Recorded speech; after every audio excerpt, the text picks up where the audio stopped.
अस्सलामुअलैकुम friends, welcome to my academy. आज की वीडियो में हम देखेंगे कि हम किस तरीके से फंक्शन को वैल्यूज पास कर सकते हैं।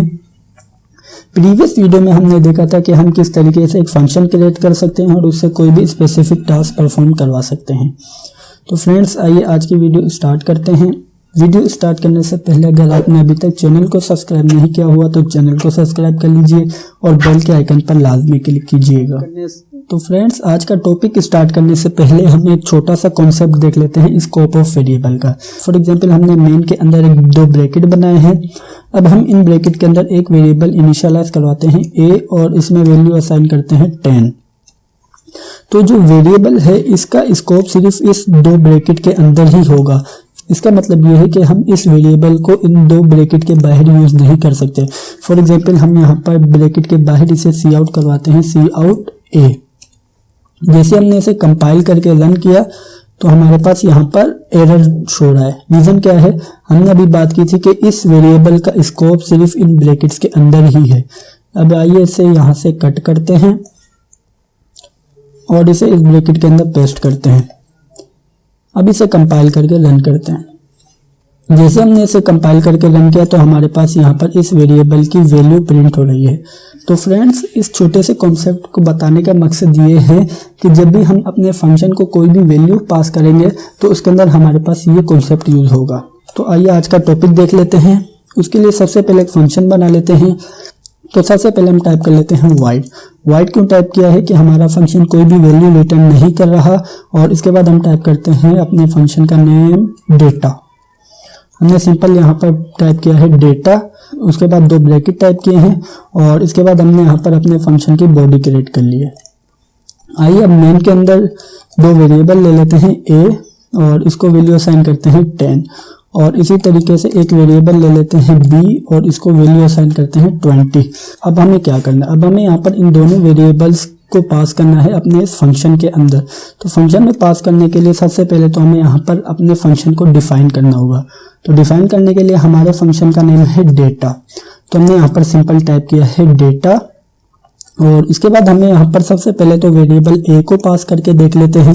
तो हम यहाँ पर पास करते हैं वेरिएबल a को। तो हम यहाँ पर सिंपल टाइप करते हैं ब्रैकेट के अंदर a। तो इस तरीके से हमने अपने इस वेरिएबल को फंक्शन के पास कर दिया है। अब हम यहाँ पर क्या करते हैं? अब हम यहाँ पर इसे सी आउट करवाते हैं, सी आउट a। हम ये सी आउट करवा रहे हैं अपने फंक्शन के अंदर।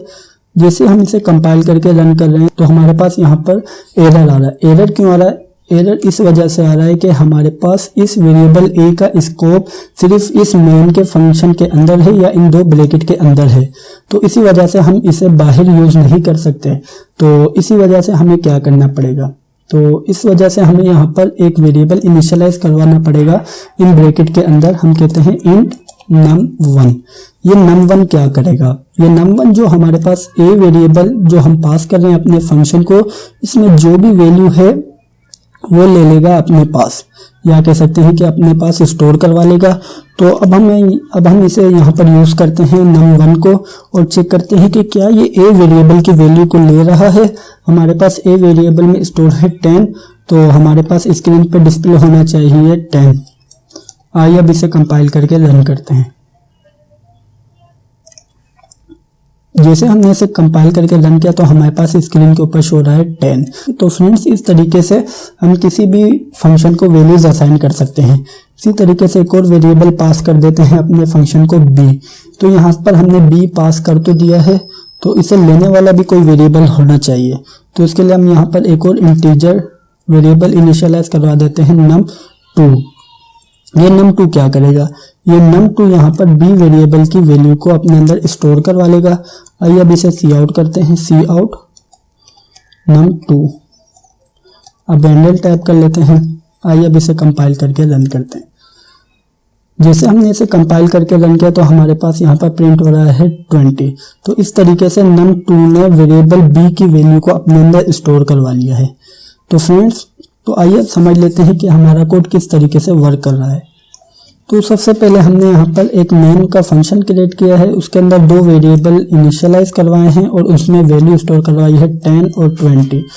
और उसके बाद हमने यहाँ पर एक फंक्शन जो हमारा क्रिएट किया हुआ है डेटा के नेम से, उसको यहाँ पर इनिशियलाइज करवाया है और हमने यहाँ पर इन वेरिएबल्स को अपने फंक्शन में पास किया है। तो यहाँ पर जैसे हमने पास किया तो वहाँ पर हमने फंक्शन के अंदर दो वेरिएबल इनिशियलाइज करवाए हैं, num1 और num2।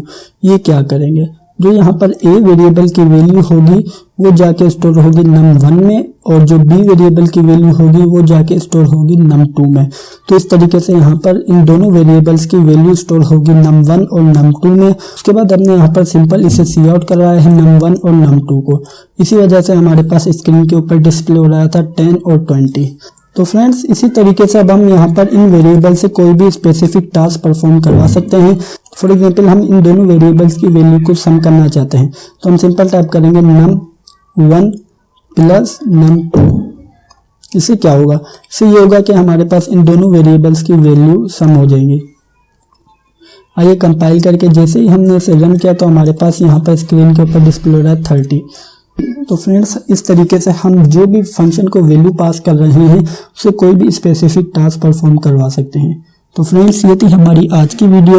मैं उम्मीद करता हूँ कि आपको वीडियो अच्छी लगी होगी और समझ आई होगी।